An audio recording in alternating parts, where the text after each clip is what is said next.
আসসালামু আলাইকুম সবাইকে। আশা করছি আপনারা সবাই ভালো আছেন এবং সুস্থ আছেন। চলে আসলাম টিটি নিউজের আরেকটি নতুন পর্ব নিয়ে। আজকে আপনাদের জন্য অনেকগুলো নিউজ রয়েছে, যেমন আজকে বাংলাদেশে নার্জো 20 লঞ্চ করা হয়ে গেল, সেই সাথে রিয়েলমির কিন্তু আরও একটি নতুন স্মার্টফোন আসতে চলেছে। আর রাশিয়াতে নাকি ফেসবুক, টুইটার, ইউটিউবও ব্যান করা হবে এবং MI11 বেশ এগ্রেসিভ প্রাইস নিয়ে এসেছে। এই সমস্ত বিষয়গুলো নিয়ে আজকের পর্ব আমাদের। তাহলে ভিডিওটি শুরু করা যাক। পুরো ভিডিও জুড়ে থাকবো আমি শাহনাজ, আর আপনারা দেখছেন টেক থিয়েটার। তাহলে শুরুর যে নিউজটি দেব আমাদের বাংলাদেশের, আজকে অফিসিয়ালি লঞ্চ হয়ে গেল নার্জো 20। এই প্রথম নার্জোর কোনো ফোন আমাদের বাংলাদেশে লঞ্চ করা হলো।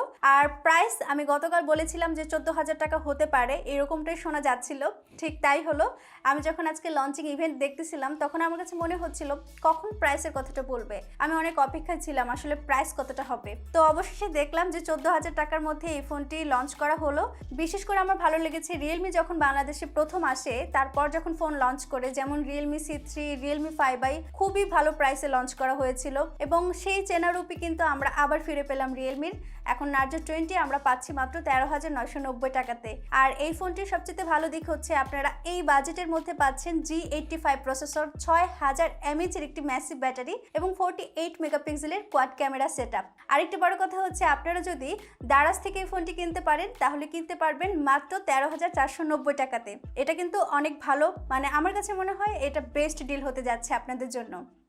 আমরা তো সবাই জানি সাম্প্রতিক সময়ে সবথেকে ইনোভেটিভ স্মার্টফোনের তালিকায় রয়েছে চাইনিজ টেক জায়ান্ট ওপ্পো। আর এরই ধারাবাহিকতায় কিছুদিন আগে ওপ্পো প্রকাশ করেছে বিশ্বের প্রথম রোলেবল স্মার্টফোন Oppo X2021 এবং সম্প্রতি এই রোলেবল চমৎকার স্লাইডিং ফোনের প্যাটেন্ট নিয়েছে। এই ফোনটির পেটেন্ট ডিজাইন এবং রেন্ডার অনলাইনে লিক করেছে লেটস গো ডিজিটাল, যেখানে দেখা যাচ্ছে ফোনের পেছনে লেদার ব্যবহার করা হবে। আর লিক হওয়ার রেন্ডার থেকে বোঝা যাচ্ছে যে এই ফোনটিতে কোনো সেলফি তোলার জন্য নচ বা পাঞ্চলের ব্যবস্থা থাকছে না। তাহলে আমরা বুঝতেই পারছি এখানে আন্ডার ডিসপ্লে ক্যামেরা ব্যবহার করা হচ্ছে সেলফি তোলার জন্য, যা আসলেই খুব ভালো। এখন দেখার বিষয় হচ্ছে এই দুর্ধর্ষ ডিজাইনের ফোন কি আসলেই বাজারে আসবে নাকি শুধুমাত্র কনসেপ্ট ফোন হিসেবেই থেকে যাবে। আর এদিকে রিয়েলমির ভাইস প্রেসিডেন্ট বলছে রিয়েলমি রেস হতে যাচ্ছে স্ন্যাপড্রাগন 888 দেয়া রিয়েলমির কোনো একটি ডিভাইস। আর এই যে রিয়েলমি রেস, এটা কিন্তু মূলত এই ডিভাইসটির কোড নেম। এই ফোনটিতে দেওয়া হবে ট্রিপল ক্যামেরা সেটআপ, যার প্রাইমারি ক্যামেরাটি হবে হচ্ছে 64 মেগাপিক্সেলের। জিএসএম এরানার রিপোর্ট থেকে আমরা আরও জানতে পারছি যে রিয়েলমি রেস ফোনটিতে 65 ওয়াটের ফাস্ট চার্জার দেওয়া হবে। এর পাশাপাশি আরও থাকবে এতে হাই রিফ্রেশ রেট ডিসপ্লে। এছাড়াও কিন্তু স্ন্যাপড্রাগন 888-এর পাশাপাশি এই ফোনটিতে দেওয়া হবে 12 জিবি র্যাম এবং 256 জিবি রম ভ্যারিয়েন্ট। ধারণা করা হচ্ছে রিয়েলমির নতুন ফোন আগামী বছরের শুরুর দিকেই মার্কেটে চলে আসবে। তো নিউজের মাঝখানে আপনাদের কয়েকজনের কমেন্ট পড়ে নেব। আপনারা অনেকেই আছেন যারা সুন্দর সুন্দর কমেন্ট করেন। তো প্রথম কমেন্টটি করেছেন সুমন বারোই। উনি লিখেছেন, আপু ইনফিনিক্স 08 কিনবো, বাট এই ইনফিনিক্স 08 ফোন কি বাংলাদেশে আসছে, আর আসলে কোথায় পাবো ফোনটা? অনেক ধন্যবাদ ভাই কমেন্টটি করার জন্য।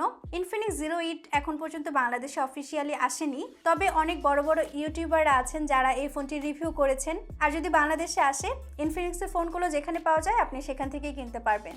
আর দ্বিতীয় কমেন্টটি করেছেন KM তানভীর শাওন। ওয়ালাইকুম আসসালাম। ছোট হোক সমস্যা নেই, তবুও পুরো স্টুডিও দেখতে চাই, বেঁচে থাকলে সাবস্ক্রাইব হবেই ইনশাল্লাহ। ইনশাল্লাহ ভাই, অনেক ধন্যবাদ ভাই, আপনি এত সুন্দর কমেন্ট করেছেন। আপনি কিন্তু মাঝে মাঝে কমেন্ট করেন, আমি খেয়াল করি সব কিছুই। অনেক ধন্যবাদ আসলে। আর হ্যাঁ, আমারও ইচ্ছে আছে আমি কিভাবে কাজ করি স্টুডিওতে, কিভাবে আমি সব কিছু সাজিয়ে রেখেছি আপনাদেরকে দেখাবো। তারপরের কমেন্টটি করেছেন জয়নুল আবেদিন জুয়েল। আপনার ইউটিউব সেটআপ নিয়ে একটা ভিডিও দিয়েন এবং আপনি কোন মোবাইল ইউজ করেন। ভাইয়া আমি একটু আগেই বললাম যে হ্যাঁ, আমি আমার ইউটিউব সেটআপ নিয়ে একটা ভিডিও দেব। আর আমি হচ্ছে ডেইলি ড্রাইভার হিসেবে ব্যবহার করি রেডমি নোট 7 প্রো। এই ফোনটি আমি প্রায় 1.5 থেকে 2 বছর হয়ে গেল ব্যবহার করছি, এখন পর্যন্ত ভালোই সার্ভিস দিচ্ছে। তাহলে আবার চলে যাচ্ছে আমরা টেক নিউজে। আর এবার কিন্তু অপেক্ষার অবসান ঘটিয়ে শাওমি লঞ্চ করে ফেললো MI11 এবং খুব বেশি এগ্রেসিভ প্রাইস নিয়ে এসেছে। এই ফোনটির 8/128 জিবি ভ্যারিয়েন্টের প্রাইস টাকা হয়েছে 3,999 ইউয়ান, যা আমরা যদি বাংলাদেশি টাকায় কনভার্ট করি দাঁড়ায় হচ্ছে 52,000 টাকা। খুবই এগ্রেসিভ প্রাইস। আমার কাছে মনে হয়েছে অনেকেই ধারণা করেছি আমরা যে এই ফোনটি যখন লঞ্চ করা হবে এর প্রাইস হয়তো হবে 65,000 টাকার মতো। তো এখন আমরা দেখছি যে আসলেই প্রাইস অনেক কম। আর শাওমি যেটা বলেছিল যে বক্সে চার্জার দেবে না, ঠিক তাই হলো। এখানে আমরা বক্সে কোনো চার্জার পেলাম না, তবে আপনি চার্জার পাবেন যদি আপনি আরও 99 ইউয়ান এখানে অ্যাড করেন, তাহলে আপনি চার্জার পাবেন। অর্থাৎ চার্জার সহ যদি আপনি ডিভাইসটি কিনতে চান এজন্য আপনাকে পে করতে হবে 4098 ইউয়ান। তো আপনাদের কাছে আসলে এর প্রাইসিং কেমন লাগছে সেটা অবশ্যই কমেন্ট করে জানাবেন। আর এই ফোনটি ডিসপ্লেতে দেওয়া হয়েছে 2K রেজলিউশন, পিপিআই ডেন্সিটি হচ্ছে 515, 120 হার্টজ রিফ্রেশ রেট থাকছে এবং 480 হার্টজ টাচ স্যাম্পলিং রেট। আর ফোনটির রিয়ারে হচ্ছে থাকবে 3টে ক্যামেরা। মেইন ক্যামেরাটি হচ্ছে 108 মেগাপিক্সেলের, আর বাকি 2টি ক্যামেরা হচ্ছে 13+5 মেগাপিক্সেলের। আর সেই সাথে ওআইএসও থাকবে, আর এখানে গরিলা গ্লাস ভিক্টাসও পাচ্ছেন। তো আপনাদের কাছে কেমন লাগছে এই ফোনটি? কারা আগ্রহ নিয়ে বসে আছেন বাংলাদেশের বাজারে আসলে কেমন প্রাইস নিয়ে আসবে এটা দেখার জন্য, তারা অবশ্যই কমেন্ট করে জানাবেন। এবারের নিউজটা থাকছে একদম চমকে যাওয়ার মতো। আমরা সবাই জানি চায়নাতে যে গুগলের অ্যাপগুলো রয়েছে সেগুলো বন্ধ রয়েছে, ফেসবুক, টুইটার সহ আরও নানা সোশ্যাল মিডিয়া। তো এবার রাশিয়াতেও নাকি টুইটার, ফেসবুক, ইউটিউব ব্যান করা হবে। এর কারণ হিসেবে আমরা এখন পর্যন্ত জানতে পেরেছি তা হলো এই যে ইউটিউব, টুইটার, ফেসবুক রাশিয়ানদের কন্টেন্টগুলি ফিল্টার করে থাকে। তো রাশিয়ার সরকার বলছে যদি তাদের কন্টেন্টগুলোকে ফিল্টারই করে থাকে তাহলে রাশিয়াতে আসলে এই সোশ্যাল প্ল্যাটফর্মগুলো থেকে লাভ কি? তো আমার কাছেও প্রসঙ্গটা যুক্তিসঙ্গতই মনে হয়েছে। আর রাশিয়াতে যে ব্যান হতে যাচ্ছে, তো এই বিষয়ে আপনার কি মতামত অবশ্যই কমেন্ট করে জানাবেন। আমরা সবাই জানি এই আন্ডার ডিসপ্লে ক্যামেরা নিয়ে কিন্তু অনেক কোম্পানির মধ্যে একদম তুমুল প্রতিযোগিতা চলছে এবং অনেকেই চাচ্ছিল কে প্রথম এই আন্ডার ডিসপ্লে ক্যামেরা নিয়ে আসবে। যেটি প্রথম আন্ডার ডিসপ্লে ক্যামেরা টেকনোলজি আমাদের জন্য নিয়ে এসেছে এবং আমার কাছে মনে হয় 2021 সালে আমরা আরও অনেকগুলো আন্ডার ডিসপ্লে ক্যামেরা যুক্ত ফোন পাবো।